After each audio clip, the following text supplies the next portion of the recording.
बिस्मिल्लाहिर्रहमानिर्रहीम। अस्सलाम वालेकुम my viewers, my students and students of class 10 science. Students, आज हमने एक्सरसाइज 3.1 स्टार्ट करनी है। एक्सरसाइज 3.1 और जो चैप्टर नंबर 3 है वो रेशो और प्रोपोर्शन से रिलेटेड चैप्टर है। और इसकी एक्सरसाइज 3.1 के अंदर हमने जो है रेशो को डिस्कस करना है और इसके साथ साथ प्रोपोर्शन को डिस्कस करना है। So students, let's get started. सबसे पहले हम रेशो को डिफाइन कर लेते हैं कि what do you mean by the ratio. Ratio क्या है students? The comparison between two same kind of quantities. अगर आपके पास सेम काइंड ऑफ क्वांटिटीज है और आपस में उनको आप कंपेयर करते हैं कि फलां चीज जो है वो दूसरी चीज से इतने गुना बड़ी है या इतने गुना छोटी है, जब आप इनको आपस में कंपेयर करते हैं तो this comparison is called ratio and this ratio is denoted by these two dots. ठीक है, जिसको हम कंप्यूटर की जुबान में कॉलम बोलते हैं। दो डॉट ऊपर नीचे जो है लिखे जाते हैं या डाले जाते हैं, तो ये किसको शो करते हैं? रेशो को शो करते हैं। For example, according to our Islamic शरा, जो इनहेरिटेड प्रॉपर्टी होती है, जो विरासत में प्रॉपर्टी मिलती है, उसको हम 1:2 यानी सिस्टर और ब्रदर के अंदर जो है, भाई और बहन के अंदर जो रेशो होती है इनहेरिटेड प्रॉपर्टी की, वो 1:2 होती है। यानी अगर भाई को जो है फॉर एग्जांपल जो है वो 10 कनाल ज़मीन मिल रही है तो बहन को 5 कनाल यानी उसका हाफ मिलेगी। ठीक हो गया? Now this is called ratio. यानी हमने क्या किया, भाई और बहन की जो इनहेरिटेड प्रॉपर्टी है उसको 1:2 के हिसाब से जो क्या करना है, उनको देना है। So this is ratio. Now students, ratio के अंदर जो फर्स्ट एलिमेंट होता है उसे कहा जाता है एंटीसीडेंट। एंटीसीडेंट यानी मुकद्दम, यानी अव्वल, जो पहले होता है। मुकद्दम का मतलब होता है पहले। जिस हम कहते हैं हम फलां काम करना हमारी जो है वो अवलीन तरजीह है या मुकद्दम है या प्रायोरिटी है, तो वो उस काम के लिए कहा जाता है जो हमने पहले करना होता है। लिहाजा antecedent we mean the first element जो पहले अपीयर हो रहा है। ठीक है, और जो सेकंड एलिमेंट होता है इस कंपैरिजन के अंदर, इस रेशो के अंदर, उसे कहा जाता है कॉन्सिक्वेंट, कॉन्सिक्वेंसेस। ठीक है, जिस हम कहते हैं नतीजा ज़ाहिर आखिर पे निकलता है, तो कॉन्सिक्वेंसेस ये वर्ड है। कॉन्सिक्वेंट यानी मुअख्खर, जो आखिर में आने वाला होता है। ठीक है, so the first element is antecedent and the second is consequent. पहले आने वाला मुकद्दम, दूसरे नंबर पे आने वाला मुअख्खर। ठीक हो गया स्टूडेंट्स? नाउ आई थिंक आपको रेशो जो है वो क्लियर होगा, उसकी डिफिनीशन क्लियर होगी, उसका कॉन्सेप्ट क्लियर होगा। अब इसको सामने रखते हुए हमने क्वेश्चन नंबर 1 को सॉल्व करना है। कहता है which is the greater ratio, which is the greater ratio, यानी 5:7 और 151:208। स्टूडेंट्स, इस क्वेश्चन को सॉल्व करते हैं हम दो तरीकों से। पहला जो तरीका है, मेथड है, वो सिंपल है। हमें पता है कि 5:7 को हम 5/7 यानी एक कॉमन फ्रैक्शन की फॉर्म में भी लिख सकते हैं। यहाँ पर 5 जो है वो न्यूमरेटर है, जिसको हम एंटीसीडेंट भी कह सकते हैं, और 7 जो है वो क्या है? डिनोमिनेटर है, यानी जिसको आप कॉन्सिक्वेंट भी कह सकते हैं। अब 5/7 वी मीन 5/7, 5/7। अब यहां पर आप जब 5/7 को सॉल्व करते हैं तो जाहिर सी बात है 5 छोटा है 7 से, तो हमने क्या करना है, ऊपर पॉइंट लगाना है और यहां पर क्या करना है, 0 लगा देना है। असल में ये 5.00 लिखा जा सकता है। कोई भी नंबर है आपके पास 5 है तो उसका जो पॉइंट होता है हमेशा राइट एक्सट्रीम होता है, और उसके बाद आप जितने मर्जी 0 लगा सकते हैं। अब क्योंकि हमने 5 के बाद वाला, क्योंकि 5 तो छोटा है 7 से, तो 5 के बाद वाला 0 मिलाया ताकि इसे 50 बना सके, 7 के ऊपर डिविजिबल बना सके, तो इसलिए पॉइंट के बाद वाला 0 लेने की वजह से ऊपर पॉइंट लग जाता है। पॉइंट से पहले वाला जो 0 है वो आप लगा सकते हैं पॉइंट की पोजीशन को क्लियर करने से। अब ये यहां पर क्या हो गया, डिविजिबल हो गया 7 टाइम्स। 7 7s are 49। अब 50 में से 49 माइनस करें तो ज़ाहिर 1 आता है, ऊपर से ये वाला 0 आएगा तो 10 हो जाएगा। अब ये 1 टाइम आप कह सकते हैं कि ये 1 टाइम इस पर डिवाइड होता है। अब यहाँ से आगे हम डिवाइड नहीं करते इसको, 0.71 तक हमने डिवाइड कर लिया। नेक्स्ट जो आपके पास है वो असल में क्या था, 151 डिवाइडेड बाय 208। ठीक है, अब ज़रा 151 छोटा है 208 से, तो डिविजिबल नहीं है। हम क्या करते हैं, 0.0 ये साथ ऐड कर देते हैं। अब क्योंकि ये बन गया 1510। ठीक है, तो पॉइंट को इग्नोर करके हम पढ़ें। यहाँ पर आपके पास जो है जब ये डिवाइड करेंगे आप इसको, तो अब ये डिविजिबल है क्योंकि 1510 जो है वो बड़ा है 208 से, तो ये डिवाइड हो सकता है। अब क्योंकि पॉइंट के बाद वाला 0 आपने शामिल किया, तो ऊपर आप क्वेश्चन प्लेस पे भी पॉइंट लगा देंगे। ठीक है, उससे पहले आप 0 भी लगा सकते हैं जो पॉइंट की पोजीशन क्लियर करता है। अब स्टूडेंट ये 7 टाइम इसमें डिवाइड होते हैं, 7 8 are 56, 5 कैरी 7 0 0 और 5 तो कैरी गया, वो उसी तरह से आगे शिफ्ट हो जाएगा, 7 2 are 14। अब यहाँ 12 लेंगे तो ये 10 हो जाएगा, 10 में से 6 आप माइनस करेंगे तो 4, यहाँ पे जाहिर सी बात है खुद ये 0 रह गया। अब ये खुद 12 लेगा तो फिर 10 हो जाएगा, 10 में से 5 5, और इसने क्योंकि 12 दिया था 4 हो गया, तो 4 में से 4 nil, 1 में से 1 nil, ठीक है।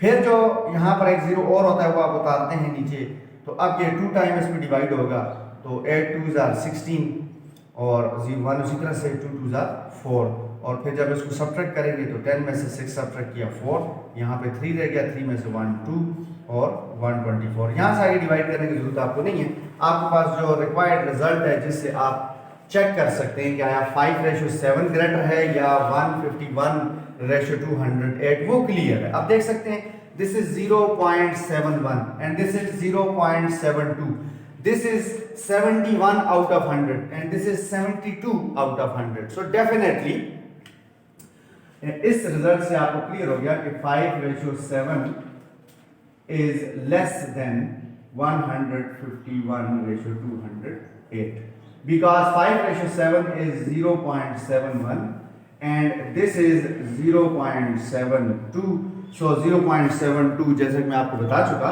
कि 0.72 को आप लिख सकते हैं, अगर पॉइंट हटा दें तो पॉइंट की जगह पर 1 आता है, पॉइंट के बाद जितने डिजिट होते हैं उतने 0 लगते हैं, और इसी तरह से 0.71 को भी अगर आप पॉइंट हटा दें तो डिनोमिनेटर में 1 आएगा, पॉइंट के बाद जितने डिजिट होते हैं उतने 0 लगते हैं। तो ये अगर कोई स्कोर्स हैं दो बच्चों के, एक ने 100 में से 72 मार्क्स लिए, एक ने 100 में से 71 लिए, तो डेफिनेटली 72 मार्क्स लेने वाला ज्यादा मार्क्स ले रहा है। सो यहां से प्रूव हो गया स्टूडेंट्स कि 101:208 इज ग्रेटर रेशो, ठीक हो गया।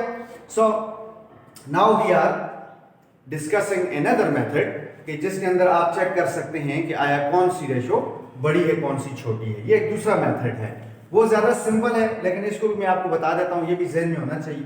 दो रेशोज 5:7 और 151:208 है। आप पहली रेशो का जो न्यूमरेटर है या एंटीसीडेंट है उसको दूसरे के डिनोमिनेटर या कॉन्सिक्वेंट से मल्टीप्लाई कर दें, ठीक है, जैसे कि मैंने यहाँ पे किया, आपको नजर आ रहा है, मैंने 5 को 208 से मल्टीप्लाई किया है तो आ गया 1040, और फिर मैंने जो दूसरी रेशो है 151 उसका जो न्यूमरेटर है उसको मैंने पहली के डिनोमिनेटर से मल्टीप्लाई किया, तो रिजल्ट आपके पास क्या आया 1057, और जाहिर सी बात है 1057 इज ग्रेटर। किस रेशो के न्यूमरेटर पे ये रिजल्ट आया है? सेकंड वन, यानी इसका जो न्यूमरेटर था उसका न्यूमरेटर जो है 151 जो है उसका प्रोडक्ट जो है वो क्या आ रहा है, ग्रेटर आ रहा है। सो यहां से भी आप कंक्लूड कर सकते हैं कि ये वाली रेशो जो है, जो ऑलरेडी हम कंक्लूड कर चुके हैं, कंफर्म हमने किया कि ये वाली रेशो जो है क्या है, ग्रेटर इन वैल्यू है। ठीक हो गया स्टूडेंट्स, आई थिंक कि आपको इंशाल्लाह क्वेश्चन नंबर 1 बिल्कुल क्लियर हो गया। अब हम चलते हैं क्वेश्चन नंबर 2 की तरफ। Now students, question number 2 is gold and silver are mixed in the ratio 7:4। If 36 grams of silver is used, find the amount of gold। यानी रेशो जो आपके पास है वो 7:4 है, और उसमें से इस रेशो के हिसाब से जो सिल्वर है वो 36 ग्राम यूज हुआ है, हमने बताना है कि गोल्ड कितने ग्राम्स यूज हुआ है। स्टूडेंट्स, ये डायरेक्ट वेरिएशन का क्वेश्चन है। सबसे पहले हम ये डिस्कस कर लेते हैं कि काइंड्स ऑफ वेरिएशंस क्या हैं। There are 2 kinds of variations, direct variations and indirect या इनवर्स वेरिएशन, इनडायरेक्ट वेरिएशन या इनवर्स वेरिएशन। ठीक है स्टूडेंट्स, हम डिफरेंट डेली लाइफ के अंदर जो है क्वांटिटीज देखते हैं। बाज क्वांटिटीज जो होती हैं वो कांस्टेंट होती हैं, चेंज नहीं होती, और बाज जो होती हैं वो वेरिएबल होती हैं। ठीक है, वेरिएबल क्वांटिटीज होती हैं लाइक जिस तरह स्पीड आप चेंज कर देते हैं, गाड़ी की ज़्यादा भी कर सकते हैं, कम भी कर सकते हैं। ठीक है, टेम्परेचर, सुबह के टाइम पे टेम्परेचर कम होता है, दिन के वक्त टेम्परेचर अगर सूरज हो, सन अवेलेबल हो, सनी डे हो तो टेम्परेचर ज़्यादा होगा, और शाम के वक्त भी आप देखते हैं इन द इवनिंग जो है टेम्परेचर जो है वो स्लो डाउन या डिक्रीज होना शुरू हो जाता है। ठीक है, so the numerical values like 4, 5, 22/7, 10 etc. these are called constants, these are called constant quantities। अब दूसरी तरफ होती है वेरिएबल। वेरी जो लफ्ज है ये है ही चेंज को जाहिर करता है, VARY। एक होता है VERY, वेरी गुड, ठीक है, वो वाला नहीं है, ये VARY वेरी, इसका मतलब ही क्या होता है, change. So variables are those quantities which are suppose to be change which are changed, हम देखते हैं कि उनके अंदर जो चेंज है वो आती है। प्रेशर डिफरेंट सिचुएशन में डिफरेंट होता है, टेम्परेचर चेंज हो सकता है, स्पीड चेंज हो सकती है, ठीक है ना, वेट जो है वो वेरी कर सकता है with the altitude. So these are called variables. अब इन वेरिएबल्स के अंदर हम देखते हैं कि समटाइम दो फिजिकल क्वांटिटीज के जब हम कंपैरिजन कर रहे होते हैं तो हम देखते हैं कि वहां पर बाज़ औक़ात हमें डायरेक्ट वेरिएशन मिलती है और बाज़ औक़ात हमें इनडायरेक्ट वेरिएशन मिलती है, ठीक है। If quantity A increases with increase in B, अगर आप क्वांटिटी ए को इंक्रीज करते हैं या क्वांटिटी बी को इंक्रीज करते हैं और उसके हिसाब से दूसरी क्वांटिटी ए इंक्रीज हो रही है, ठीक है, या क्वांटिटी बी को डिक्रीज करने से क्वांटिटी ए भी डिक्रीज हो जाती है, तो इसका मतलब है कि दोनों में डायरेक्ट वेरिएशन है, ठीक है। और उसको हम इस सिंबल से शो करते हैं, A is directly proportional to B और B is directly proportional to A. इसके अपोजिट जो वेरिएशन पाई जाती है फिजिकल क्वांटिटीज के अंदर उसे हम कहते हैं indirect variation. If quantity A decreases when B is increased and vice versa, अगर आप क्वांटिटी ए को इंक्रीज करते हैं और बी डिक्रीज हो जाती है, या आप क्वांटिटी बी को इंक्रीज करते हैं और क्वांटिटी ए क्या हो जाती है, डिक्रीज हो जाती है, यानी एक को बढ़ाने से दूसरे में कमी वाक़ होती है या पहली को बढ़ाने से दूसरी में कमी वाक़ होती है, तो इसे हम कहते हैं इनडायरेक्ट या इनवर्स वेरिएशन। और इसको सिंबॉलिकली मैथमेटिकली हम यूं लिखते हैं, A is inversely proportional to B. पढ़ने में आएगा A is inversely proportional to B, लेकिन लिखने में आप लिखेंगे 1/b। जो वर्ड इनवर्सली आप बोलते हैं वो इनवर्सली अपीयर होगा इसके इनवर्स की फॉर्म में, यानी 1/b की फॉर्म में आप इसको लिखेंगे, ठीक हो गया। Now we are going to solve question number 2। Question number 2 is given, हमें है गिवन जो रेशो आपके पास है वो है 7:4। अब ये चीज ध्यान रखनी है कि क्वेश्चन के अंदर गोल्ड का तस्करा पहले है, सिल्वर का दूसरे नंबर पर है, लिहाजा 7 जो है वो पहले है तो वो गोल्ड के ही रेशो को शो कर रहा है, और सिल्वर को दूसरे नंबर पर लिखा गया और पढ़ा गया, लिहाजा सिल्वर के लिए रेशो कौन सी है, 4 है, ठीक है। हमें जो सिल्वर की अमाउंट है, amount of silver, amount of silver is 36 grams. We need to find amount of gold. ये हमने क्या करना है, फाइंड करने से हम कर देते हैं क्या, लेट दिस इज x, ठीक है।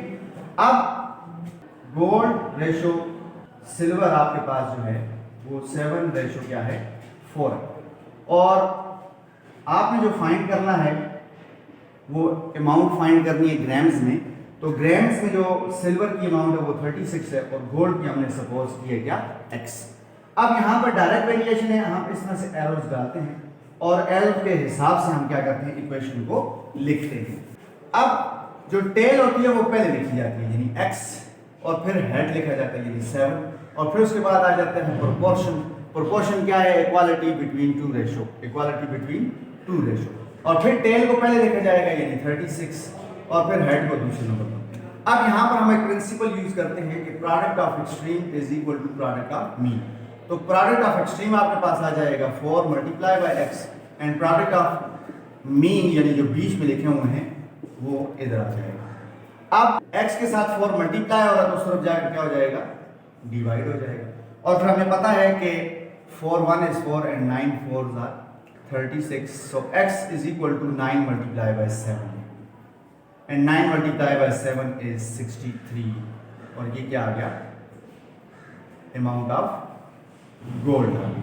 ठीक हो गया स्टूडेंट्स।